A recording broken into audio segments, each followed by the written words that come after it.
네, 3교시 시작하겠습니다.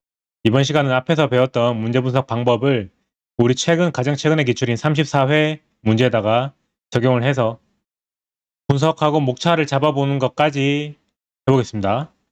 그리고 이제 저희 참석 받으시는 과외를 수강하시는 분들께서는 답안지를 작성하셔서 제출을 해주시면 제출을 해주신 날을 기준으로 3일 이내에 참석을 해서 이 피드백 영상을 보내드리도록 하겠습니다. 네, 여기까지 하고요. 시작하겠습니다. 34회 문제고요. 문제 1번부터 하겠습니다. 문제 1번에 40점짜리인데 그중에 설문 1번은 사실은 약술 문제고 이건 약간 동떨어진 거라서 지금은 안 할 거고요. 설문 2번을 할 겁니다. 설문 2번이 20점짜리거든요. 시간을 5분 드릴 테니까요. 5분을 드릴 테니까 아까 제가 말씀드린 대로 소설문의 제일 마지막부터 보고 그 다음에 소설문 처음부터 보고 그 다음에 대설문을 보고 다시 소설문을 보고 그 다음에 다른 설문을 보고 쟁점을 이제 확정 짓고 그 다음에 목차 짜기로 들어가면 되겠습니다. 네, 물음 2번 20점짜리고요.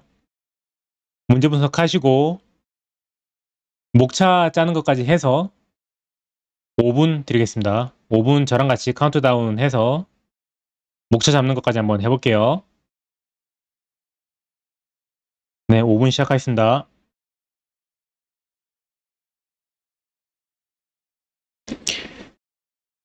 저도 같이 할게요.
아이고 5분이 돼 버렸네요.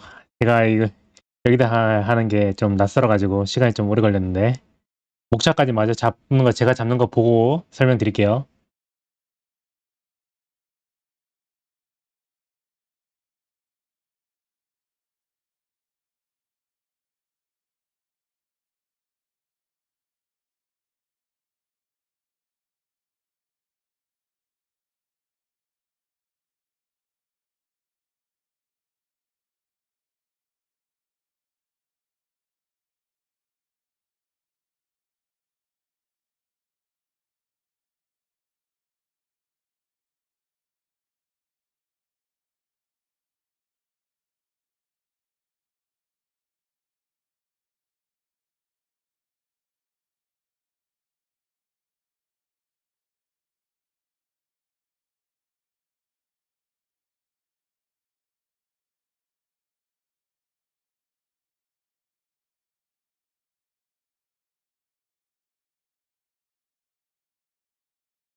네. 조금 두서없이 됐지만 목차는 요렇게 될 것 같습니다. 요 아래쪽 문제 소재, 관련 행정작용의 법적 성질, 그다음에 대상적격이라는 큰 목차 안에서 행소법 19조에 제 공간이 좁아서 미처 다 적지 못했지만 원처분주의 원칙과 재결주의에 대한 내용을 적을 거예요. 그 다음에 사안 적용. 이 행소법 19조 목차 안에서 원처분주의 재결주의를 적어도 되고 아니면은 별도 목차를 여기 잡아가지고 하셔도 됩니다. 그다음 피고적격 큰 목차. 피고적격에는 사실 적을 내용이 많진 않아요. 하지만 큰 목차로 들어가야 돼요. 왜냐면 현문에서 물은 게 대상적격, 피고적격을 딱딱 집어서 물었기 때문에 배점도 딱딱 별개로 들어가 있다고 보시면 되거든요. 그런 경우에는 큰 목차로 항상 잡으시면 되겠습니다. 그 다음에 결론까지. 이렇게 하면 되겠어요. 여러분은 목차를 어떻게 짜셨나요?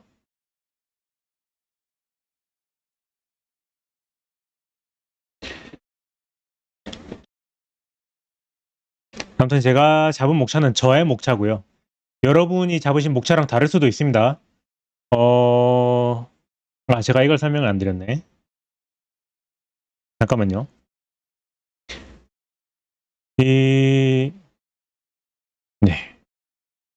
제가 앞전 시간에 잠깐 짤막하게 설명드렸었는데, 말한 적이 있는데, 이 답안이라는 거는요, 글이잖아요. 커뮤니케이션이란 말이죠. 교수님한테 보여주는 내 생각을 글로 적어야 된단 말이죠. 그러려면 일단 내가 쓰고 싶은 내용을 모두 다 적어야 됩니다. 답안지에다가, 그러니까 어떤 최종적으로 내년에 우리가 시험장에 들어갈 때 어떤 상태에 도달해 있어야 되냐면, 이 답안지를 쓰고 나서, 만족한다. 내가 지금 가지고 있는 걸 가지고 최선을 다했다. 내가 가지고 있는 게 별로 없지만 그것들 가지고 최대한 이리 짜집고 저리 짜집고 해가지고 말이 되게 써냈다. 네. 그 상태에 도달한다면 우리는 열심히 한 거예요. 잘 하신 거예요. 그 상태에 도달하기 위해서 공부를 하는 거다라고 생각하시면 되겠습니다. 물론 이제 공부를 열심히 하셔가지고 내용적으로도 훌륭하게 하셔야죠. 근데 초반에는 특히 이제 답안지 작성에 아직 서투르신 분들 또는 답안 작성 내가 그래도 이제 공부를 한 지가 꽤 됐는데 어떻게 답안을 적어야 되는지 도저히 감이 오지 않는다. 그러신 분들 그리고 특히 저의 첨삭을 받고 싶어 하시는 이 과외를 수강하시는 분들께서는 괜히 여기 뭐 남들이 써놓은 뭐 예시 답안이든지 아니면 뭐 다른 강사님들의 이제 뭐 그런 거 뭐 답안이라든지 그런 걸 보고 내용을 잘 적어서 저한테 내려고 하지 마시고요. 그리고 혼자 하시는 분들도 마찬가지입니다. 남이 써놓은 거 외워가지고 문장을 외워가지고 그런 분들 있죠. 쟁점 우리 시험 사실은 시험 범위 그렇게 넓지 않잖아요. 쟁점 뭐 해봤자 뭐 그렇게 많지 않죠? 100개도 안 되죠.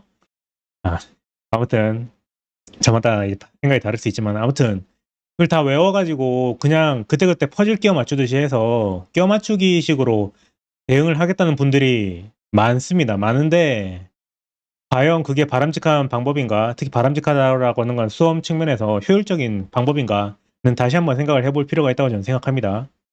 제가 말씀드리는 방식은 굉장히 이제 글쓰기의 원론적인 거거든요. 설문을 보고 내 생각을 확립을 짓고 그 내 생각을 확립을 하고 내 생각을 최대한 뒷받침할 수 있는 논거들을 쌓은 다음에 그걸 적절하게 배열해서 논리적으로 글을 만들어낸다. 굉장히 이상적인 글쓰기 방법인 것 같죠? 근데 해보면 쉽습니다. 이게 여러분이 아마 이제 글쎄요, 저는 논술을 하던 세대라 가지고 글쓰기에 조금 익숙했던 사람이고 특히 이제 과거에 고시 공부를 하면서 글을 쓰는 거에 대해서 크게 거부감이 없는 사람이었는데 공대 나오신 분이라든지 아니면 살면서 이제 글쓰기를 제대로 해본 적이 없는 분들 같은 경우에는 제가 말씀드린 그 방식이 조금 어려울 수도 있어요. 네. 사실은 대부분의 수험생에게 해당되는 이야기겠죠. 어려운데 해보시면 3번, 4번 네. 해보시면 느낌이 올 수 있습니다. 특히 제가 예시 답안을 가지고 강평을 하면서 제가 왜 이렇게 썼는지를 다시 한번 보여드리기 때문에 아, 이 사람이 말하는 게 뭔지 대충 느낌이 온다. 왔으면 이제 자기가 한번 접목해서 다시 한번 해봐야겠죠. 네, 그래서 저의 과거의 경험상으로는 첨삭을 피드백을 받는 분들을 기준으로 한 3번 정도, 3번, 4번 정도 되면 그럴싸한 글을 써서 저한테 제출을 하셨던 것 같습니다. 네, 과거의 경험적으로 적극적으로 피드백을 받는 사람들 기준으로 한 3-4번 정도 하니까 물론 여전히 보면서 써야죠. 오픈북으로 찾아가면서 뒤적뒤적 해가면서 답안지를 쓰시는데 공부해가면서 쓰시는데 그래도 최대한 나의 생각을 담아서 쓰는 연습을 한 3-4번 하고 나면 감 잡으시고 그리고 그게 한 6번 정도 됐을 때는 혼자서 잘 하시더라고요. 네. 10번 정도 했을 때 이제 그때 되면 전 사실 이제 남은 시간은 법규는 이제 지금까지 배웠던 거 그냥 숙련도 작업만 하시고 실무나 이론 열심히 하셔라 라고 이제 하산을 시켰던 기억이 납니다. 아무튼 이게 거부감이 드실 수 있습니다. 안 해본 방식이라서. 그리고 너무 어려워서. 근데 해보면 막상 해보면 별거 아니에요. 보세요. 해보고 이야기하세요. 자기 생각을 확립을 짓는다. 자기 생각을 확립을 한다. 그걸 결론으로 표현을 한다. 반드시 문장의 형태로 표현을 하세요. 표현을 한 다음에 그걸 뒷받침하기 위한 논거를 쌓고 순서 배열을 한다. 제 말 무슨 말인지 알겠죠? 해보셔야 됩니다. 이렇게 문제 1의 설문 2번이었고요. 제가 5분 시간 너무 짧게 드렸던 것 같아요. 저도 하다 보니까 좀 빡빡하더라고요. 아무튼 그렇습니다. 원처분주의와 재결주의에 대해서는 제가 충분히 설명을 해야 되나요?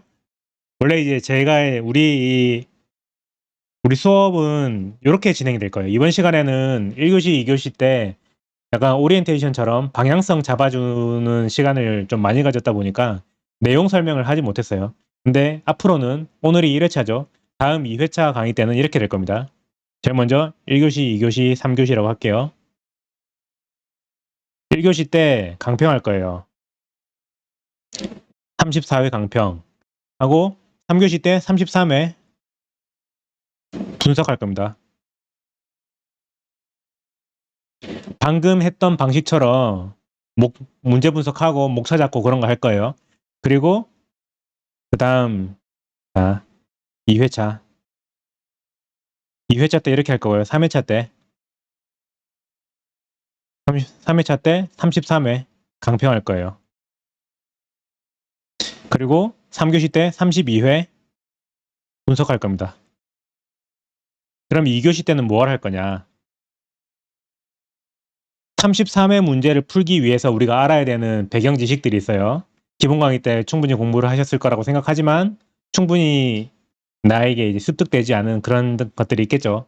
아무튼 뭐 그런 것들을 브리핑하는 시간, 개념 설명. 33회를 풀어내기 위한 개념 설명하는 시간이 2교시 때 있을 거예요. 그리고 32회를 풀기 위해서 필요한 개념 설명이 이때 있을 겁니다. 이렇게 지그재그식으로 진행이 될 거예요. 이번에는 오늘 1회차 때는 34회를 풀기 위한 배경 설명이 생략했죠. 시간이 없다 보니까 생략을 했었는데 앞으로는 이렇게 진행이 될 것입니다. 그러고 다시 설문 2번으로 물음 2번으로 돌아와서 이 문제의 핵심 쟁점은 원처분주의와 재결주의입니다. 이거 쟁점 아시죠? 행정소송법 19조에 따르면 소송의 대상이 되는 것은 처분이 소의 대상이 된다. 다만 행정심판을 거친 결과로서의 재결이 있을 수 있는데 그 재결이 위법인지 아닌지가 중요한 게 아니고요. 문제에서의 소송을 제기한 원고, 이 문제에서는 갑이죠. 원고가 주장하는 바를 살펴봤더니 원고는 원처분에 대한 불만보다는 재결 자체, 행정심판을 거친 결과물로서 재결 자체에 불만이 있는 사람이다. 재결 자체에 고유한 하자가 있다고 주장하는 사람이다. 그런 경우라면 재결이 소의 대상이 될 수 있다. 그게 아니라면 제가 한 말 이해되시나요?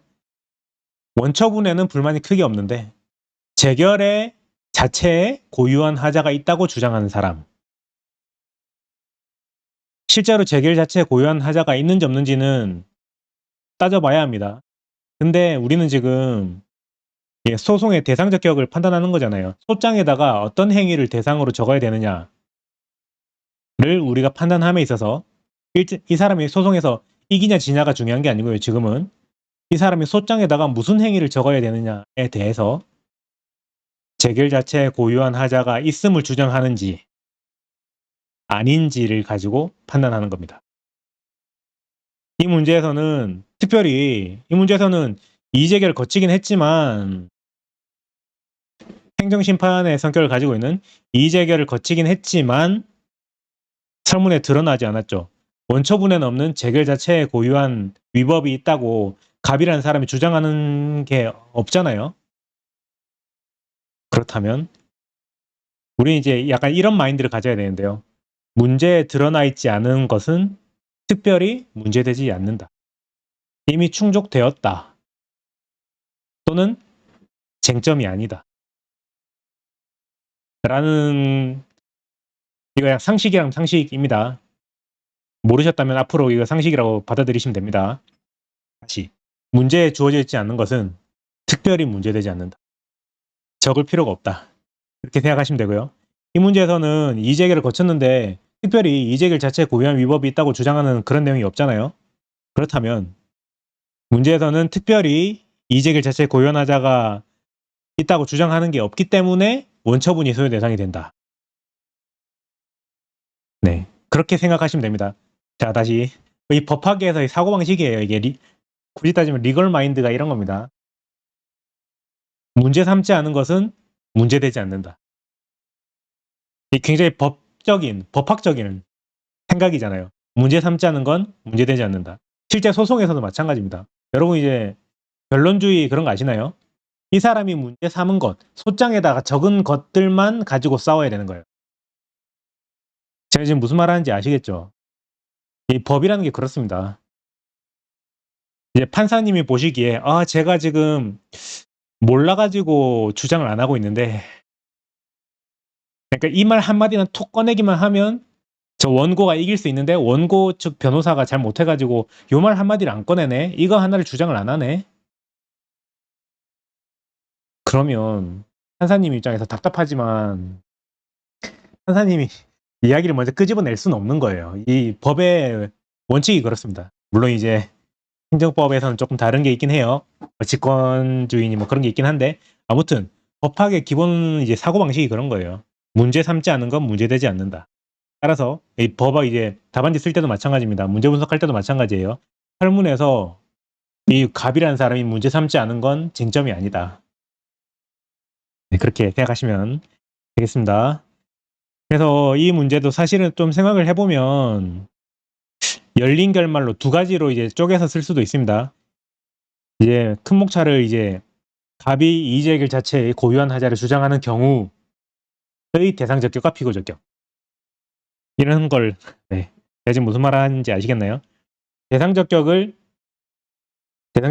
원처분주의와 재결주의를 다시 빈데다 설명을 드려야 되겠네. 마치 이런 말입니다. 대상적격에서 아까 전 로마자 3번이 대상적격이었나요? 대상적격에서 1. 대상적격 기본 개념 의 쓰시고 아니 의라고 하지 말고 행소법 19조 의 대상적격 쓰시고 2. 원초분주의 대결주의에 대한 일반론을 쓰시고요. 3. 사안의 적용 하셔가지고 1. 갑이 제길 자체의 고유한 하자 주장하는 경우 2. 갑이 제길 자체의 고유한 하자를 주장하지 않는 경우 네. 이렇게 열린 결말처럼 쓸 수도 있다는 거예요. 제길 자체의 고유한 하자를 주장하는 경우라면 답은 여기 소결에서 이제 사안에 적용해서 들어가야 될 내용은 이제 이의제결 소요 대상이 될 것이고 제결 자체의 고유한 하자를 주장하지 않는다면 원처분인 수용제결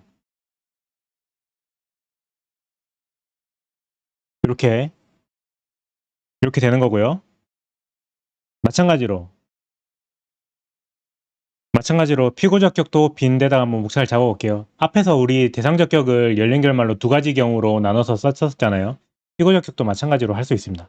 로마자 4번이었나? 그렇죠. 피고적격.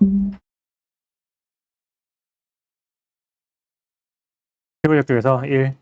관련 범용 써주시고 2. 사안 적용 해서 1. 이의제결이 소의 대상인 경우 2. 수용제결 이 소의 대상인 경우 이 경우에는 이제 중토의죠. 중토의 수용제결이 소의 대상인 경우에는 지토의겠죠. 아무튼 이런 식으로 대상적격에서 피고적격으로 자동으로 연결이 되는 겁니다. 그렇다면 제가 우리 목차를 짜기 전에 이제 논거를 쭉 나열한 다음에 그 논거를 순서를 배열을 하자고 순서 배열을 해야 된다고 했잖아요.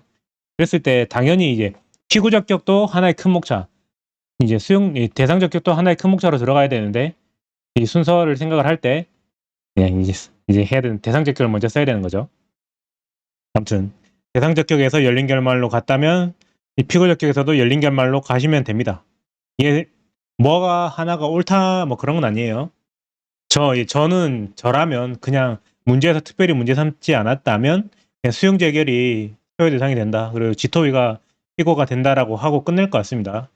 배점이나 뭐 이런 거 생각했을 때 그 정도면 충분할 것 같은데 내가 정말 고수고 시간이 많고 여유가 된다면 이렇게 다 끝까지 열린 결말로 적어주는 것도 하나의 방법이 될 수 있어요. 이게 더 득점에 유리할지는 변론으로 하고 그거는 이제 채점하는 교수님의 성향에 따라서 다를 것 같습니다. 근데 일단 저의 지도 교수님 같았으면 굳이 이렇게 나눠서 쓰는 걸 별로 안 좋아하시더라고요.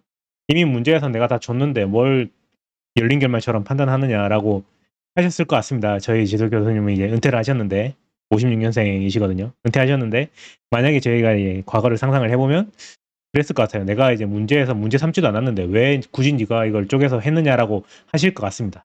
하지만 그 교수님의 성향에 따라서 다를 수 있기 때문에 뭐 하나가 우월하다는 건 아니에요. 다시 한번 말씀드리지만 둘 다 나름대로 타당한 방법입니다. 하지만 저라면 시간도 세이브하고 결과적으로 점수도 별로 뭐 대동소이할 것 같은데 굳이 이렇게 나눠서 열린 결말로 쓸 필요가 있는가 하는 게 제 생각이고 네, 제 컨셉 아시잖아요. 저는 효율성을 중요하게 생각하기 때문에 아무튼 그렇습니다. 비교역결까지 하고 마지막 결론 목차를 저는 꼭 써주시기를 추천드린다고 했죠. 물론 설문에서 문제에서 대상적격과 피고적격을 쓰라고 했고요. 우리 큰 목차로 이미 대상적격 적었고 피고적격 적었습니다. 하지만 그럼에도 불구하고 다시 하나 적어주세요. 중원부원 하는 것 같지만 적어주시기 바랍니다. 왜냐하면 교수님은 결론부터 보니까. 네, 그분들한테 맞춰드려야 됩니다. 우리가 우리 이제 저도 알아요. 이제 한번 썼는 거, 앞에 한번 썼는데 또 쓰는 게 거부감이 든다는 걸 알고 있습니다. 저도 이제 수능 공부를 해본 사람으로서 거부감이 든다는 거 알고 있는데, 그럼에도 불구하고 그분들한테 맞춰드려야 된다니까요. 그분들은 결론을 찾아보시는 분이에요. 뒤적뒤적하면서 결론을 찾으시는 분들이란 말이에요. 그러면 우리는 결론을 써줘야지. 그분들이 안심하고 우리 답안을 볼 수 있게 해드려야 되지 않겠어요? 그렇다면 결론을, 별말 없습니다. 결론은 대상적격은, 예, 이 문제에서 갑의 소송에서 대상적격은 원처분인 수용적결이다. 따라서 그 경우에 피고적격은 피고는 원처분을 한 지토위가 피고가 된다. 끝. 이렇게 진짜 한 줄 반, 두 줄 쓰죠. 그 정도만 하더라도 결론을 써주시는 게 5월 전략입니다. 늘 전략적으로 생각을 해야 되죠. 뭐가 더 유리할까 생각을 해보면 저라면 쓰는 게 5월 전략이다. 저는 그렇게 생각을 합니다. 거부감이 드시면 이건 다시 글 쓰는 거거든요. 나의 생각을 글로 써야 되거든요. 근데 글을 쓰는 내 마음이 불편하면 안 하는 게 맞아요. 제 말 이해되시나요? 내가 공부를 꽤 했는데 나만의 스타일이 있는데 나는 굳이 이런 결론 목차를 따로 빼서 쓰는 게 거부감이 든다. 그러면 행위의 법적 성질을 앞에서 먼저 굳이 억지로 끄집어내서 쓰는 게 거부감이 든다 하시면, 거부감이 든다 하시면 안 쓰셔도 됩니다. 안 쓰셔도 되는데, 왜냐면 이제 거부감이 드는 걸 억지로 하다 보면 아예 진짜 글 자체가 안 써지는 경우도 생기거든요. 그래서 그 경우에는 안 쓰셔도 되는데, 그래도 이제 약간의 스포츠라고 생각하고 나름의 룰이 있다고 좀 생각을 해주시면 좋겠습니다. 그 룰이 있고 교수님들에게 익숙한 방식이 룰이죠. 그분들은 제일 앞쪽에 항상 법적 성질을 적어줘야 되고 마지막에 결론을 적어주는 글들만, 이런 종류의 글들에 굉장히 익숙하신 분들이란 말이에요. 그러면 거기 우리가 맞춰줘야지 뭐. 아무튼 그렇습니다. 그분들 다 옛날에 사시 공부해서 합격하셨던 분들이고 뭐 그렇기 때문에 맞춰드려야 됩니다. 이렇게 하시기를 추천드리고, 하지만 그럼에도 불구하고 해도 거부감이 든다 하면 안 해도 됩니다. 다만 조금의 불이익은 감안하셔야 될 거다. 그렇고요. 여기까지 하겠습니다. 물음 1번은 잠깐만 볼게요. 물음 1번 같은 경우에는 약수라는 문제죠. 약술. 설명하시오. 약수라는 문제는 제가 내일 첫 시간에 문제 유형 분류를 해드리면서 나름대로 방법이 있다고 설명을 드렸어요. 약수라는 문제, 특히 이건 행위잖아요. 사업인정 행위, 사업인정 고시라는 행위의 법적 성질을 묻고 있습니다. 그러면 우리는 사업인정의 법적 성질, 그리고 사업인정 고시의 법적 성질을 두 개를 쪼개서 쓰시면 되거든요. 네. 그리고 법적 성질을 물었지만 당연히 의의를 쓰셔야 되고요. 법적 성질을 쓰셔야 되고요. 그리고 여기서 끝내면 사실은 안 됩니다. 왜 안 되냐면 이게 행위의 법적 성질을 물으면요, 숨어 있는 교수님들이, 그러니까 이제 이것도 그분들의 기준으로, 법학을 하시는 교수님들의 기준으로는 법적 성질을 적었으면 당연히 권리구제 수단이 나와야 된다. 이게 상식입니다. 상식. 상식이 아닌가요? 우리 법학계에서는 상식입니다. 법적 성질 논의를 왜 할까를 생각을 해보시면요, 제가 아까 전에 문제 유형 분류해드리면서 행위의 위법성 판단을 할 때도 법적 성질 적으라고 그랬고, 권리구제 수단을 설명하는 문제에서도 권리의 법적 성질에서부터 출발한다 라고 말씀드렸잖아요. 네. 법적 성질은 권리구제 수단이랑 직접적으로 연결이 됩니다. 다시 말해서 권리구제 수단 이야기 안 할 거면 법적 성질을 할 의미가 없다. 네. 이게 상식이거든요. 어때요? 여러분 상식이 아닌가요? 받아들이셔야 됩니다. 이건 아쉽지만 상식이에요. 그렇기 때문에 배점 10점이죠. 아마도 이제 잘 모르지만, 출제하신 교수님의 의도를 정확하게 모르겠지만, 저라면 제가 아는 저희 지도 교수님과 제가 수많은 조언을 구하러 많이 다녔겠죠. 교수님들한테 이메일 보내면서 찾아가서 물어보고. 제가 옛날에 행시 공부를 할 때 최초에 처음 2차를 봤을 때 56점이었거든요. 두 번째 때 69점이고 세 번째 때 71점이었어요. 요 요때가 2년차, 3년차, 4년차였는데 2년차에서 3년차로 넘어갈 때 이미 저는 행시 공부를 할 때 기준으로 2년차 때 너무나 많은 이제 암기와 이런 거 거의 완성돼 있는 상태라 가지고 거의 네 저는 정말 잘 적었고 쟁점 다 맞췄다고 생각했는데 56점이었단 말이에요. 근데 뭔가 이상해 가지고 이제 뭐 교수님들 찾아다니면서 막 진짜 저희 학교에 있는 모든 법대인 모든 교수님들 이메일 보냈을 때 답변 오시는 교수님들이랑 다 약속 잡아 가지고 제가 답안지를 이제 써가 가지고 교수님들께 이제 피드백을 받았습니다. 그때 그 과정에서 이제 수많은 이제 시행착오를 거친 결과 1년 후에 69점으로 거의 이 정도는 퀀텀 점프한 거죠. 네, 중상위권 답안에서 최상위권 답안으로 네, 아무튼 그때 이제 이제 나름의 깨달음이라면 깨달음일 수도 있겠는데 그때 이런 것들을 알게 된 거예요. 그전에는 몰랐어요. 저는 그냥 물어본 것만 따박따박 답하면 되는 줄 알았지. 근데 그게 아니었어요. 왜냐면 교수님들 입장에서는 야, 이거 내가 언급 안 했다고 네가 답안지에 안 적어? 그러면 좋은 점수를 줄 수는 없지. 라는 게 그분들의 생각입니다. 우리는 안 꼽지만 받아들여야 됩니다. 교수님들이 원망스럽지만 받아들여야 되는 거예요. 아무튼 제 자랑을 하려고 이 이야기를 꺼낸 건 아니고 그분들의 문법에 익숙해져야 된다. 그분들의 방식대로 써줘야 된다. 그게 싫으면 우리가 교수 해야지 뭐. 아무튼 법적 성질 예를 들어 사업인정은 처분이거든요. 근데 사업인정 고시는 엄밀히 말하면 처분은 아니에요. 물론 이거에 대해서도 이제 교수님 뭐 홍정선 교수님이나 뭐 논의가 있었다고 들었습니다. 근데 엄밀히 따지면 처분은 아닙니다. 왜냐하면 어떤 행위가 처분이 되려면 그 행위로 인해서 국민의 권리나 의무가 변동이 있어야 돼요. 그 행위 자체로 인해서 구체적으로 권리나 의무의 변동이 있을 때 우리는 그 행위를 처분이라고 부릅니다. 다시 처분이라는 개념은요. 학문적인 개념이 아니에요. 우리 행정소송법에 나오는 개념입니다.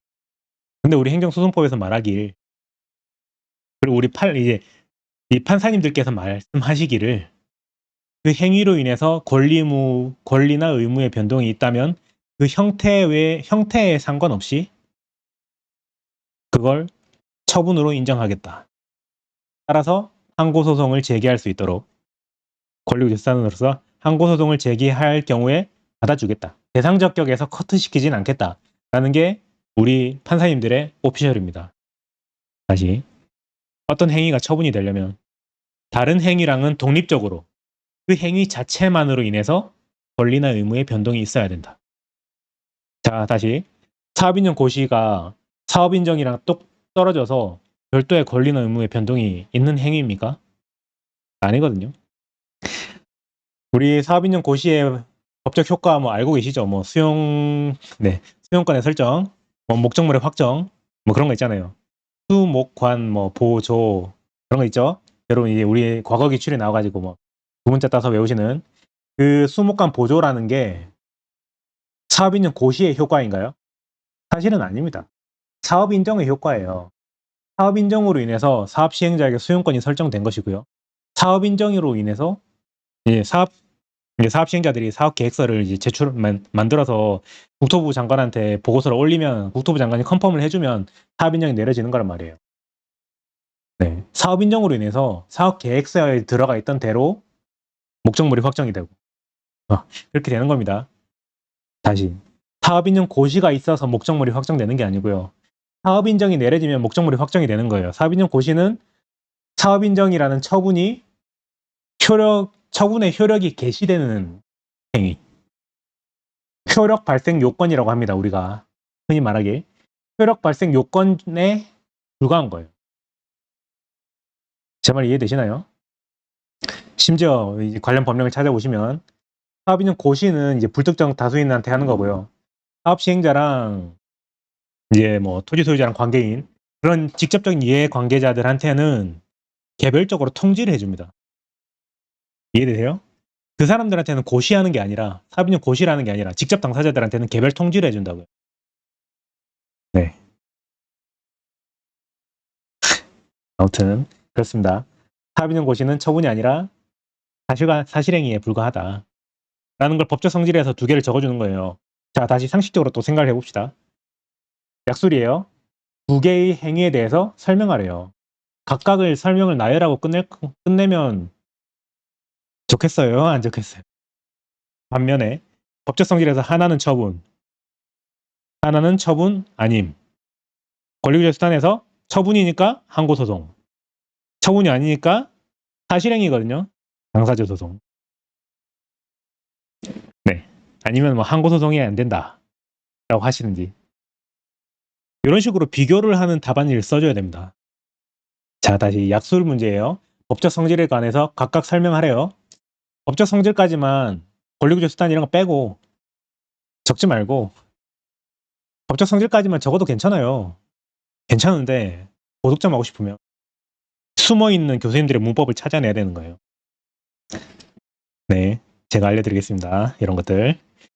이런 걸 찾아내면 우리가 공부 적게 하고 고득점을 할 수 있습니다. 네, 한번 해보세요.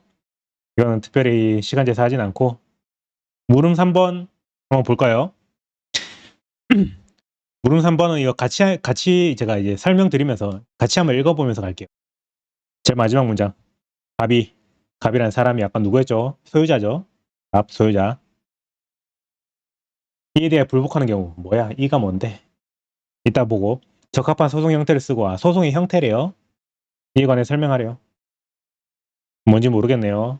다시 봐야겠네. 갑은 자신의 토지에 대한 보상금이 적으며 일부 지작물이 손실보상 대상에서 제외되었다는 이유로 관할 지토위의 수용제기를 불복하여 동토위의 이의신청을 거쳤으나 기각제기를 받았다. 이거 참고로 자 보세요. 대설문이거든요. 이거 대설문. 대설문에서 각 물음은 상호 독립적이래요. 지금 물음 2번이랑 물음 3번이랑 별개입니다. 물음 2번에서 갑이라는 사람은요. 지금 보상금이 중요한 게 아니라 수용 자체가 위법이라고 주장하고 있어요. 수용 재결 자체를 취소하고 싶어하는 갑이고요. 물음 3번의 갑은 다른 사람입니다. 갑은 지금 보상금 더 받고 싶은 사람이에요. 토지에 대해서 보상금 올려달라. 그리고 일부 지작물 보상 대상에서 제외되었다는 이유로 관할 지토위 사람이죠. 수용 재결에 불복해서 동토위도 사람이고 이의 신청을 거쳤는데 기각 재결을 받았어요. 네. 이 상황에서 갑이 이에 대해 불복하는 경우 이라고 하는 거는 수용 재결일 수도 있고 기각 재결일 수도 있어요. 기각 재결일 수도 있어요. 아무튼 이러이러한 경우에 적합한 소송의 형태를 쓰래요. 소송의 형태를 쓰랍니다. 그리고 관해 설명하래요. 참고로 이제 소송의 형태라고 하면 소송의 유형, 형태, 형식, 뭐 성질 다 똑같은 표현인데요. 일단 첫 번째로 행정소송이냐 민사소송이냐를 먼저 묻는 문제입니다. 묻는 표현입니다. 뭐 행정, 민사, 뭐 형사, 민형, 행, 뭐 헌법소원 뭐 이런 거 다 포함될 수 있지만 아무튼 참고로 소송 형태라고 하면 제일 먼저 카테고리가 되는 게 민형, 행 중에 뭐냐. 당연히 우리는 행정소송이겠죠. 민사, 형사 이런 거 아니죠. 행정소송이다. 행정소송이 되는 이유는 이 사람이 지금 주장하고 있는 권리가 있죠. 이 사람이 주장하는 권리가 뭐죠? 보상금을 받을 수 있는 권리. 토지에 대한 보상금을 받을 수 있는 권리, 그리고 지작물에 대한 보상금을 받을 수 있는 권리를 주장하는 갑입니다. 지금 갑이라는 사람이 주장하는 거는요. 공익사업으로 인해서 나의 재산권이 침해가 되었는데 그 재산권을 고스란히 완전히 보상을 받기 위해서는 토지 보상금 올려줘야 되고 지작물에 대해서 보상금 추가 책정해야 된다. 라고 갑은 주장을 하고 있습니다. 갑이 주장하는 거는 보상금 청구권, 공권이에요. 그리고 형성권입니다. 공권이고 형성권이에요. 공권이기 때문에 행정소송으로 가는 거고요. 행정소송 안에서 지금 갑이 주장하고 있는 권리가 형성권이라고 했는데 형성권이라는 권리가 뭔지 아시나요? 제가 아까 전에 한번 설명드렸었는데 다시 처분으로 인해서 비로소 발생한 권리는 형성권이 아닙니다. 형성권이라는 거는 입법자들이 법에다가 형문법에다가 명시를 해놓은 권리로서 그 법이 정해놓은 요건을 모두 갖춘 사람이 이 권리를 행사하겠다고 의사표시를 했을 때 행정청은 그걸 막을 수 없는 그런 권리. 설령 당사자들끼리 합의를 했다 하더라도 아까 29회 문제 보면서 설명드렸죠.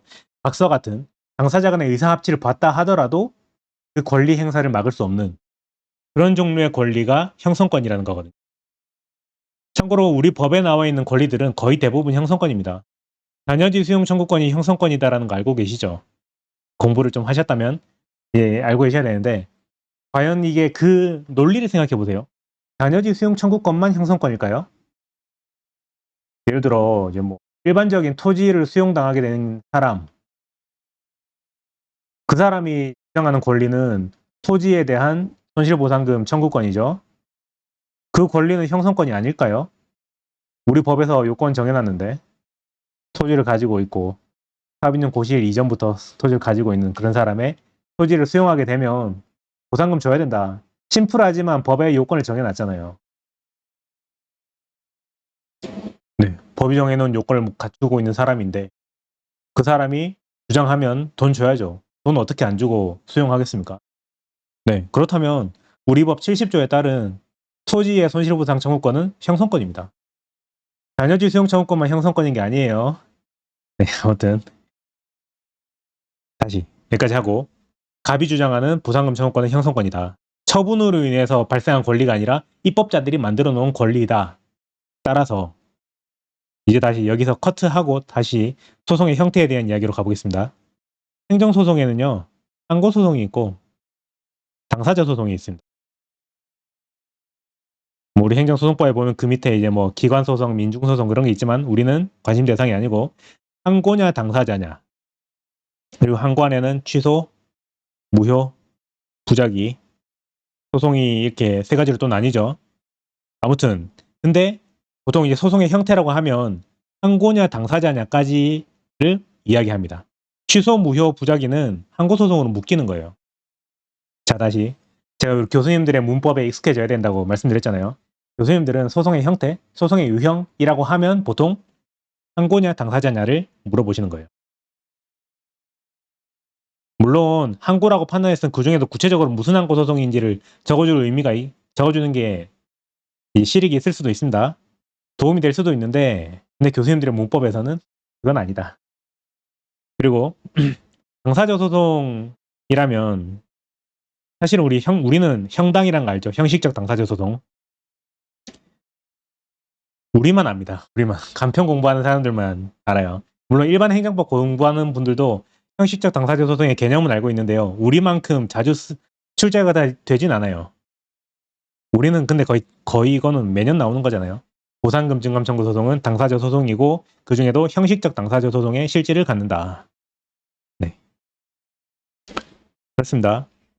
형식적 당사자 소송이 되는 이유는 형성권이기 때문에 그런 건데 이거 제가 지금 설명 안 해도 되겠죠. 기본 강의 때 하는 거죠. 형성권이기 때문에 결국 항고소송이 아니라 형식적 당사자 소송인 보증소로 간다. 네, 여기서는 스킵하겠습니다. 자, 잘 하시리라고 믿고 넘어가겠습니다. 참조 조문을 안 봤네. 참조 조문 같은 경우에는 한번 읽어보세요. 예를 들어서 근데 참조 조문을 제가 편집하다 실수했네. 편집하다 실수했습니다. 이 부분 빼시고 28조 올려드리는 파일에는 요거 빼고 올려드릴게요.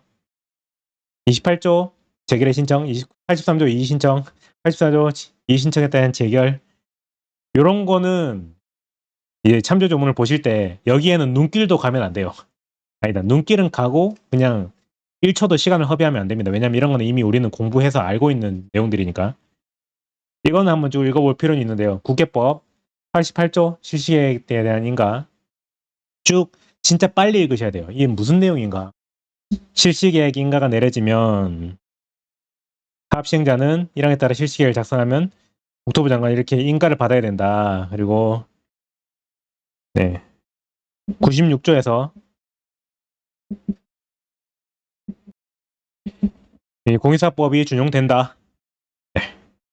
90을 일단 수용 및 사용에 관해서는 이 법에 특별한 규정이 있는 외에는 공유사법, 토지부상법이죠. 준용한다. 사실 이거 참조조문이 좀 중간 과정이 스킵이 됐습니다. 참조조문이 불친절하게 들어왔지만 우리는 찰떡같이 개떡같이 우리한테 주더라도 찰떡같이 알아듣고 응대를 해야 되죠. 실시계획 인가가 내려지면 이거는 사업인정이 의제되는 행위다.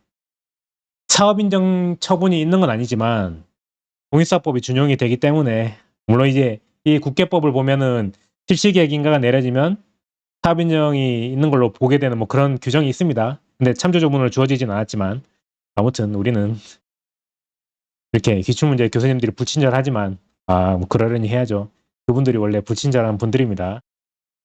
아무튼 이 인가 실시계획인가가 내려지면 사업인정 의제가 되는 것이고 공인수사법이 준용이 되는 것이다.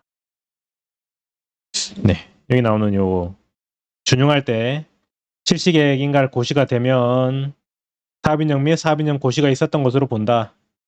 뭐 이런 식입니다. 그렇고 뒤에 거는 참조조문 볼 필요가 없는 내용이고 여기까지 문제 1번이었어요. 어때요? 할만한가요? 문제 2번 바로 가겠습니다. 시간이 없어요 우리. 문제 2번은 오늘 1회차니까 제가 그냥 같이 가면서 한번 해볼게요. 문제 2번에 물음 1번을 보겠습니다.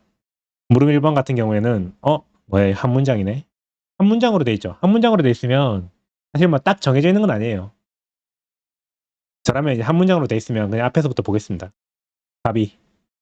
갑이라는 사람이 있나 보네요. 이 시장이 개별 공시지가 결정이라는 행위가 있었나 보네요.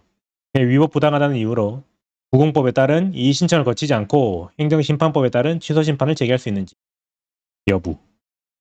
이거 호흡이 기네요. 다시 갑이 개공이 위법 부당하다는 이유로 구공법이 정한 이의 신청을 거치지 않고 행정심판법에 따른 취소 심판을 제기할 수 있는 여부. 이게 첫 번째 쟁점입니다. 두 번째로는 이 사건 토지에 대해서 개공이 위법한지 설명하래요. 15점짜리고 배점 15점이고 쟁점은 2개네요. 단순히 행정심판법에 따른 취소심판을 제기할 수 있는지가 아니고 이의신청을 거치지 않고 이게 관건입니다. 이게 핵심입니다. 이의신청이 필수적인 절차이냐 아니면 안 거쳐도 되는 임의적인 절차이냐. 첫 번째고요. 첫 번째 쟁점입니다.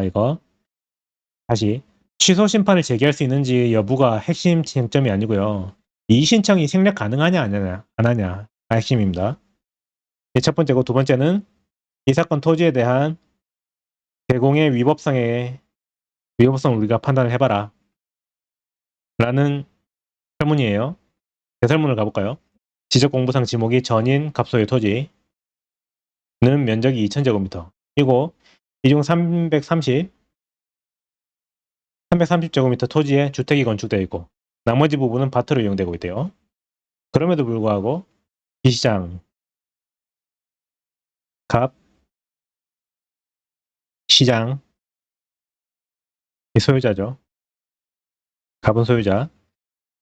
비시장은 지목이 대인 한계 표준지 공시가를 기준으로 기준표를 사용하여 5월 31일에 이 사건 토지에 대해서 개공을 결정 공시하였다. 개별 공시지가 결정 공시 5월 31일에 했대요. 날짜가 나오면 일단 체크를 해야 됩니다. 순서를 파악해야 되기 때문에 행위들의 순서를 파악해야 되기 때문에 그거예요. 비시장은 시장이죠. 이 사건 토지에 대한 개공과 이의 신청 절차를 갑에게 통지하였다. 다음으로 답하시오. 사실관계는 알겠네요. 5월 31일에 개별 공시가를 결정 공시했는데 살펴봤더니 지금 갑이 가지고 있는 토지는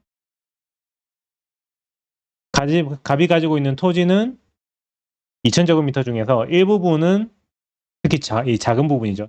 일부분은 주택권 부지, 나머지 부분은 전으로 밭으로 이용되고 있어요. 지목 그대로. 그런 상황에서 굳이 우리가 따지자면 뭐 구분평가를 해야 되는 경우겠죠. 구분평가. 구분평가의 대상이 되는 토지이긴 한데 실제로 우리 구분평가를 했을 때 각각의 단가로 표시를 해주지 않습니다. 실제 현업에서도 그렇고 개별공시가도 예를 들어 이 상식으로 이제 이 배경지식으로 상식으로 개별공시가 예를 들어 이제 갑이 소유하고 있는 한 필지짜리 이 2000제곱미터짜리 땅이 개별공시지가가 결정공시가 되잖아요. 근데 주택부지랑 치랑 따로 공시가 될까요? 아닙니다. 하나의 필지는 하나의 개별공시가만 존재해요. 그 말은 구분 평가를 해서 각각의 단가를 구한 다음에 면적 비율로 해가지고 이제 가중 평균을 한다 이거죠. 아무튼 그런 건데요. 그렇다. 구분 평가를 해야 되는데도 불구하고 지금 지목이 대인 한계 표준지 공시가를 기준으로 비준표를 사용해서 이 대설문만 가지고는 저는 사실은 이제 크게 잘못했는지는 모르겠습니다. 한계 표준지를 가지고 뭐 지목이나 실제 이용 상황에서 지목이 아니죠. 실제 이용 상황에서 차등을 둬가지고 구분평가 잘 했을 수도 있잖아요. 한계의 표준지 공시가를 쓴 게 크게 그렇게까지 잘못된 겁니까? 물론 잘못이죠. 제가 지금 이 비시장에 너무 제가 지금 감정이입이 됐나? 아무튼 잘못이죠. 잘못이긴 한데 제가 이제 만약에 제가 평가를 했는데 누가 이런 공격을 가지고 왔다면 전 충분히 논리를 짜서 반박을 할 수 있을 것 같습니다. 아무튼 구분 평가하는 게 맞는데 그리고 이제 이용 상황이 다르면 이것도 또 그렇죠. 우리는 용도 지역 아무튼 그만하겠습니다. 용도 지역이 동일하면 이용 상황이 같은 거 쓰면 되는데 아무튼 그만할게요. 뭔가 좀 잘못되긴 했지만 100% 잘못했다고 하기에는 또 조금 그런 지목이 대인 한계 표준지를 가지고 진짜 완전 진짜 아트의 영역을 할 정도로 진짜 깔끔하게 가중치를 더 가지고 했을 수도 있잖아요. 아무튼 그만하겠습니다. 아무튼 다시 돌아와서 대설문은 소설문에 나와 있는 쟁점이랑은 그렇게까지 큰 관련성은 없었던 것 같습니다. 다시 한번 볼게요. 갑이 아까 누구였죠? 소유자, 비시장, 시장 개공 결정이 위법 부당하다는 이유로 이의 신청을 거치지 않고 행정심판, 최소심판을 제기할 수 있는지 여부. 첫 번째 쟁점이죠. 두 번째는 위법성. 별거 없네. 서로 독립된 쟁점이네요. 이 설문 안에서 독립된 쟁점이네요. 1. 최소심판. 저의 결론입니다. 결론부터 내려야 되죠. 최소심판 가능. 위법성 있음. 이렇게 결론을 내리고 싶습니다. 사실 이제 제가 만약에 시장 쪽을 이제 변호하는 평가사라면 시장에 아무튼 개별 공시가 할 때 검증하고 심의하거든요. 제가 만약에 검증을 했던 평가사라면 검증을 했던 평가사에게 만약에 이런 상황이면 검증 평가사한테 공격 들어옵니다. 소명해라. 당신이 검증을 하지 않았냐? 왜 그렇게 검증했냐라고 소명 요구가 들어오면 저라면 저한테 그런 요구가 들어오면 이거 용도 지역이 동일하다. 이용 상황이 상이하긴 하지만 그 이용 상황에서 토지가격 비준표에 나와 있는 이용 상황별로 이제 있거든요. 비준표 보시면 있습니다. 이용 상황이 상이할 때 어떻게 해야 되느냐 요인치가 있단 말이에요. 그 요인치를 써서 했다. 비준표대로 했다. 뭐가 문제냐? 뭐 표준지 꼭 2개를 쓰라는 법이 있느냐? 주변에 이제 다른 밭으로 이용 중인 표준지는 너무 멀리 있고 그래가지고 비교 가능성이 크지 않아서 그냥 가장 가까운 대지로 있는 걸 가지고 와가지고 내가 적절하게 했다. 내가 평가사인데 누가 뭐라 하겠느냐. 뻔뻔하게. 그렇게 나가면 할 말 없거든요. 아무튼 그래서 저 개인적으로는 위법성이 없다고 하고 싶지만 사실은 위법하죠. 잘못했죠. 취소 심판이 가능한 이유는 이의 신청이 필수가 아니기 때문. 그리고 위법한 이유는 구분평가 대상인데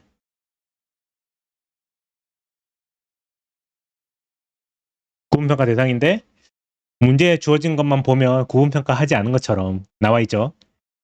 우리 법에 보면 이렇게 이용 상황이 다 상이하면 이용 상황에 맞는 걸로 해야 되는데 아무튼 그렇게 하지 않은 잘못이 있다. 특히 참조조문을 보면 있죠. 10조 보시면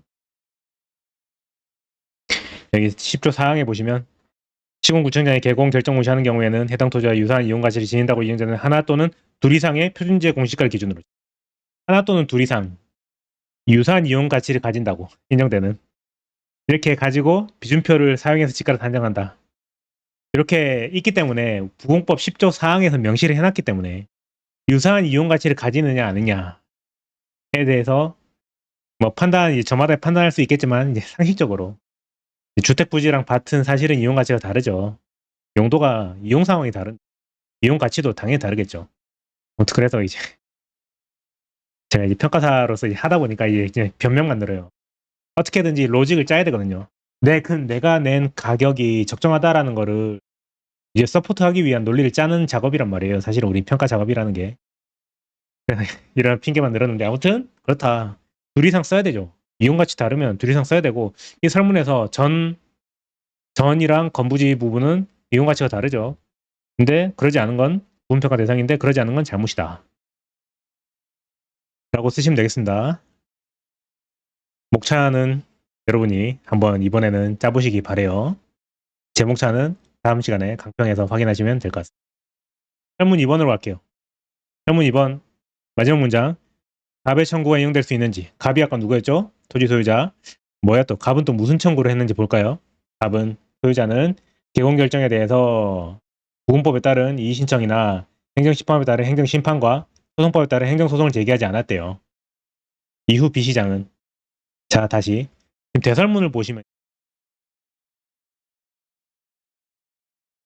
사실 문제 분석하면 이제 소설문을 다 보고 나서 다시 돌아와야 되는데 이미 우리는 설문 1번을 보면서 대설문을 봤단 말이에요. 대설문에서 마지막에 보면 B 시장은 이 사건 토지에 대한 개공을 갑에게 통지를 했고요. 이의신청 절차도 갑에게 통지를 했어요. 통지를 했고요. 이게 우리 행정절차법에 보면 고지라는 절차가 있습니다.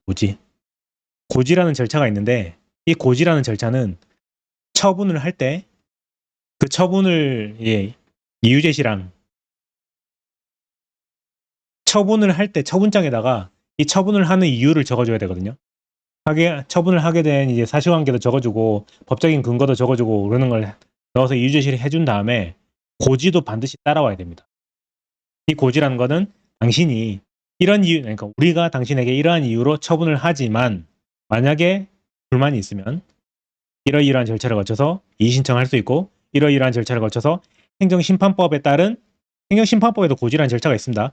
행정심판법에 따라서 행정심판을 제기할 수 있고 그리고 이제 행정절차법에 따른 고지가 또 아무튼 다시 고지라는 절차는 이의신청을 할 수 있다면 이의신청 절차를 고지하고 행정심판을 할 수 있으면 행정심판을 할 수 있다고 고지하고 소송을 할 수 있으면 소송을 할 수 있다고 고지하고 아무튼 불복수단이 관련 법령에 불복수단이 규정되어 있다면 그걸 국민에게 친절하게 안내를 할 의무가 있다.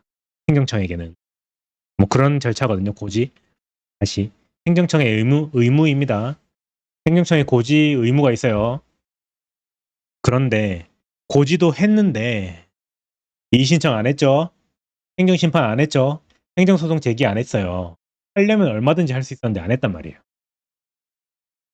그 후 B 시장은 2022년 9월 15일에 날짜가 나왔네. 아까 앞에서 날짜 하나 본 것 같은데 22년 5월 31일 개별 공시가 결정 공시하고 갑에게 통지한 날짜가 5월 31일인가 봐요.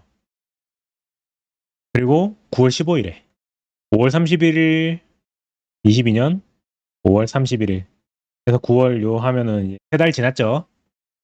아무튼 이때 이 사건 토지에 대한 개별 공시가를 시가표준액으로 해서 재산세를 부과처분했대요. 뭐 종부세 뭐 그런 거 종부세랑 재산세랑 뭐 아무튼 이 사람은 뭐 아무튼 재산세 부과처분을 했습니다. 침익적인 처분이죠. 세금 내야 되니까. 이게 갑은 소유자 22년 12월 5일에 이 사건 토지에 대한 개공 결정의 하자를 이유로 날짜를 보세요. 최초의 개공 공시가 22년 5월 31일 그리고 9월 15일 날짜 나오면 옆에 적어주시는 게 좋습니다. 12월 5일 22년 네. 개공 결정의 하자를 이유로 재산세 부과처분에 대해서 취소소송을 제기했대요. 이때 소송 제기. 소제기. 9월 15일은 재산세. 과세처분. 5월 31일은 개공. 결정 공시하고 개별 통지한 날 5월 31일이에요. 이 상황에서 제소기간 지났죠. 개별 통지를 했기 때문에 처분이 있음을 알았을 거 아니에요. 처분을 안 날로부터 90일. 네, 개별 공시지가에 위법이 있는지 없는지는 별개로 하고 그 위법하다는 이유로 소송을 제기할 타이밍은 지났단 말이에요. 그래서 갑은 지금 12월 5일에 소송을 제기하면서 재산세 부과 처분에 대해서 취소 소송을 제기했어요.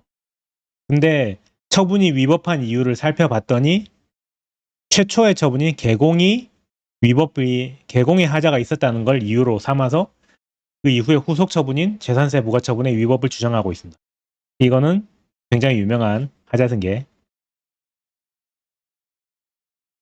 쟁점이죠. 하자승계 이 문장만 보고도 당연히 하자승계라는 걸 알아야 됩니다. 하자승계 최초 처분의 하자를 이유로 후속 처분의 위법을 주장한다. 그러면서 소송을 제기했다. 하자승계 문제입니다. 하자승계 아시죠? 전제요건 그리고 인정 여부. 전제요건을 모두 충족한 상황에서 하자승계 인정 여부까지 하자승계까지 인정이 된다면 청구가 인용될 수 있을 거예요. 네. 그런 논리입니다. 결론. 심플합니다. 하자승계 잘 아시죠? 잘 아시리라고 믿고 목차는 굳이 잡지 않을게요. 이거 자체가 목차잖아요. 하자승계에 대한 일반론 적어주신 다음에 다음 포섭 해서 1. 전제요건 충족 여부 2. 인정 여부 3. 결론. 네. 답안지 적으시면 네, 이거 자체가 곧 목차예요. 이거는 뭐 너무 유명한 쟁점이라서 더 할 건 없을 것 같고 참조 조문을 봤는데 특별한 건 없네. 특별한 거 없네. 이렇게 하시면 문제 2번입니다. 문제 3번을 한번 같이 볼까요? 이것도 같이 볼게요. 첫 시간이니까. 문제 3번 20점짜리. 뭐야? 이거 너무 기네. 20점인데 문제 3번은 참고로 이렇게 거의 항상 설문을 쪼개지 않고 이렇게 좀 덩어리 문제가 나오는 경우가 있습니다. 그래서 이제 당황하지 마시고 또 이렇게 나왔구나 생각하시고 하면 되겠습니다. 똑같아요. 접근 방향은 똑같습니다. 집행정지 인용 가능성과 본안 집행정지를 신청을 했나 봐요. 집행정지가 인용 가능한지를 먼저 적어주시고 그 다음에 본안에서 비해 청구가 기각되는 경우 징계가 효력이 있는지 없는지. 자, 다시 본안에서 비해 청구가 기각되는 경우입니다. B가 누군지는 모르겠어요. 살펴봐야 합니다. 아무튼 징계 효력이 있는지 없는지가 다시 첫 번째 쟁점 집행정지가 인용 가능하냐. 두 번째 쟁점 본안으로 가서 B가 패소했을 때 B의 청구가 기각된다는 거는 B가 패소했다는 말이죠. B가 패소를 했을 때 징계의 효력은 어떻게 되는지. 그리고 세 번째 국토부 장관이 취해야 이제 본안에서 비해 청구가 기각되는 경우에 국토부 장관이 취해야 할 조치는 무엇인지. 이렇게 크게 세 가지가 쟁점이 되는 것 같습니다. 이제 A가 누군지 B가 누군지 한번 살펴볼 필요가 있겠네요. 같이 보시죠. A 감정평가법인 A법인 근무하는 B평가사 B A B 평가사는 20년 4월 날짜가 나왔네. 계속 보겠습니다. 갑소유 토지를 평가하면서 갑토지와 이용가치가 비슷하다고 인정되는 공공법에 따른 효공을 기준으로 감정평가를 하지도 않았고 적정한 실거래가보다 3배 이상 차이가 나는 금액으로 갑토지를 평가했대요. 자, 이건 팩트입니다. 문제에서 우리한테 제시를 해놨어요. 적정한 실거래가보다 3배 이상 차이가 나는 금액으로 평가했대요. 이거 상실을 가진 평가사라면 이렇게 하면 안 되죠. 우리 평가사법에 나오잖아요. 상실 의무가 있고 우리는 적절한 금액을 적절한 경제적 가치를 적절하게 가액으로 표시를 할 의무가 있는 사람들이잖아요. 그리고 우리 법 28조 손해배상 책임 규정에서 네, 나와 있잖아요. 네, 아무튼 이거는 고의인지 과실인지 모르겠지만 적어도 고의로까지 볼 수 있을지 모르겠어요. 하지만 최소한 과실이죠. 평가사람이 이렇게 하면 안 되죠. 특히 부공법에 따른 표준유 공시가를 기준으로 네, 다시 가배 토지와 이용 가치가 비슷하다고 인정되는 표준유 공시가를 기준으로 평가를 해야 되는데 그러지 않았다. 이용 가치가 상이한 표준지를 쓰면 안 되죠. 우리가 수험생들도 알잖아요. 표준지 고르는 게 제일 중요한데 그러지 않았다. 아무튼 그러나 그 사실은 3년여가 지난 이후에 발견됐대. 이에 따라 국토부 장관은 관리징계위원회 장관이 나왔어요. 위원회가 나왔고 장관 위원회 나왔고 징계 의결을 요구했어요. 지금 장관이 행위를 한 겁니다. 징계 의결. 위원회는 3개월의 업무 정지를 의결했고 국토부 장관은 위원회 의결에 따라 23년 7월 10일에 B에 대해서 B는 아까 누구였죠? 평가사. 날짜를 보세요. 23년 7월 10일에 3개월의 업무 정지 처분을 결정했대요. 8월 1일부터 약간 텀을 줬죠. 한 3주 정도 텀을 줬죠. 그동안에 불만 있으면은 뭐 해라, 말해라. 아무튼 그렇게 A법인과 B에게 7월 10일에 징계 사실을 통보했대요. 이런 것도 행위니까 체크해야 됩니다.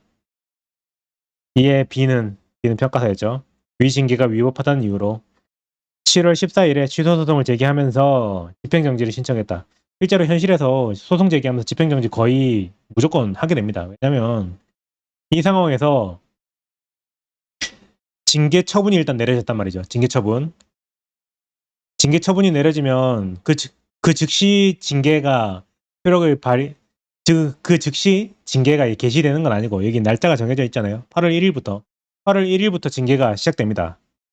그래서 8월 1일까지는 평가일 할 수 있어요. 할 수 있는데 지금 근데 현실적으로 이제 집행정지를 신청을 해서 집행을 정지시켜 놔야 징계 절차를 딱 스톱시켜 놔야 이 사람은 소송을 하면서도 평가일을 계속 할 수 있어요. 이 사람이 억울할 수도 있잖아요. 알고 봤더니 무슨 사연이 있을 수도 있잖아요. 아무튼 그래서 집행정지는 거의 항상 따라오는 것이고 집행정지 요건을 가지고 판단하시면 되겠죠. 집행정지 요건, 적극적 요건과 소극적 요건으로 나뉘잖아요. 적극적 요건에서는 뭐 긴급한 필요라든지 재산 금전적인 보상만으로는 금전적인 나중에 판결까지 갔을 때 금전 배상만으로는 완전 회복하기 어려운 손해가 있다든지 그런 게 적극적인 요건이고 소극적 요건으로는 공공복리 이런 거 있죠. 아무튼 그런 요건을 가지고 인용 가능성을 판단하면 되겠고 사실은 집행정지의 약간 스탠다드적인 쟁점입니다. 그리고 본안에서 비해 청구와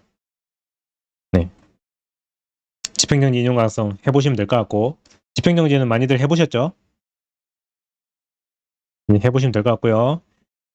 본안에서 비해 청구가 기각되는 경우 어떻게 될 거냐? 근데 이거는 목차 한번 잡아볼까요? 1. 문제 소재 2. 법적 성질 이 로마자 이번에 적는 건 행위의 법적 성질입니다. 행위. 이 문제에 나와 있는 행위들 징계 처분이라든지 징계 의결 요구라든지 이런 것들 적어주시면 되겠고 로마자 3. 인용 가능성 집행정지 인용 가능성 4. 비의 청구 기각시 1. 징계 효력 2. 국장의 조치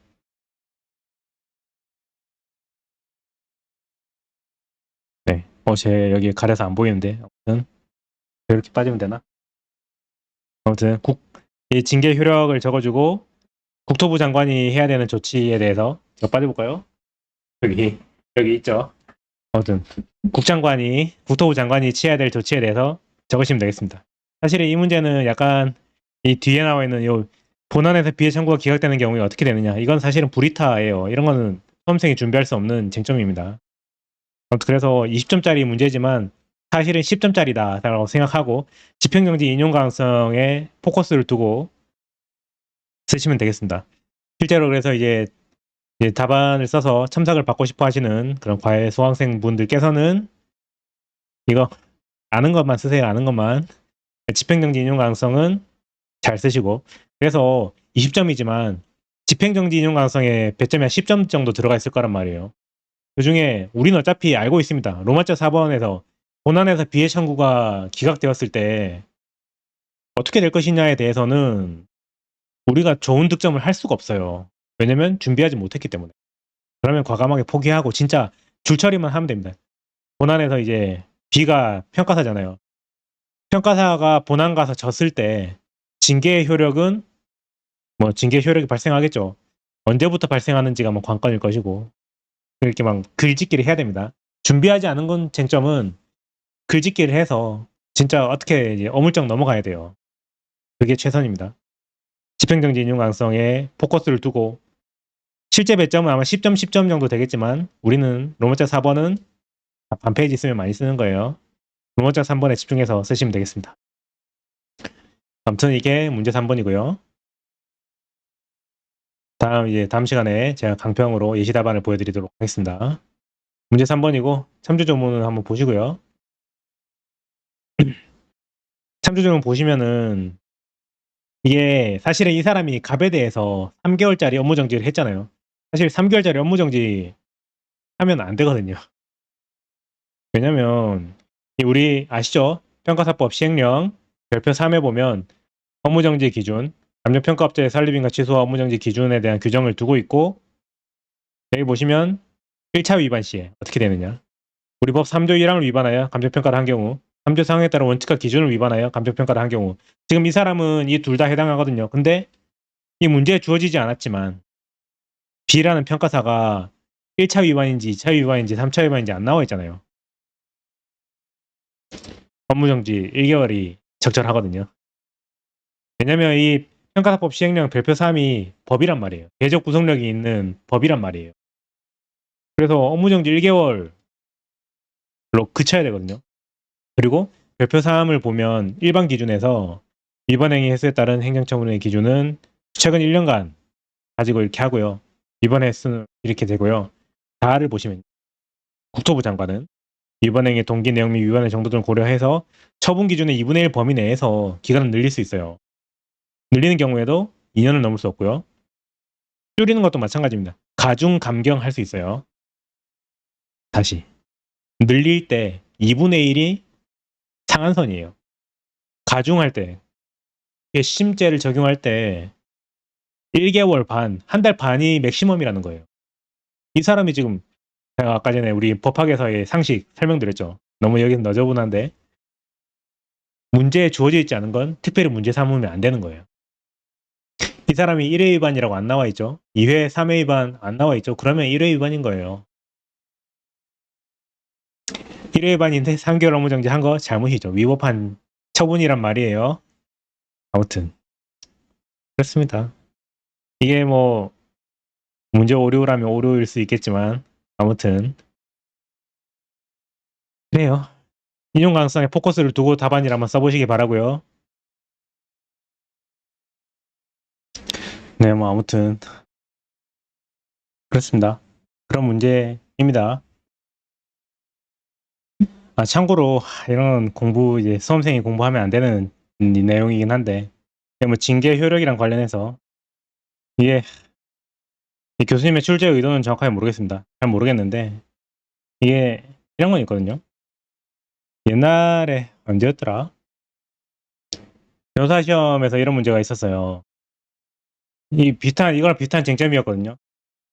이 뭐 집행정지와 관련해서 뭐 집행정지가 있었는데 인용됐었는데 그 집행정지에서는 이제 우리가 집행정지와 관련된 뭐 일반 행정법적인 공을 공부할 필요까지는 없지만 상식으로 알고 계시면 집행정지가 있으면요.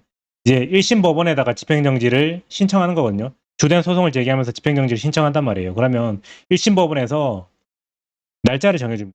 집행이 언제까지 정지되는 것인지 예를 들어 뭐 1심 판결시까지인지 아니면 최종적인 본안이 확정되는 날까지인지를 적어줘요. 결정을 해준단 말이에요. 그래서 주문에다가 이제 판결의 주문이라고 하죠. 주문, 판결의 주문.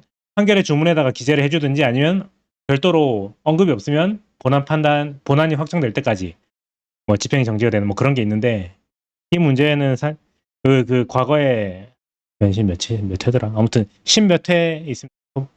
10몇 회 변호사 시험 기출문제에서는요. 이게 딱 정해져 있었어요. 이제 1심 판결시까지였나? 아무튼 그렇게 법조문이래. 이제 시험 문제에서 명시를 해줬어요.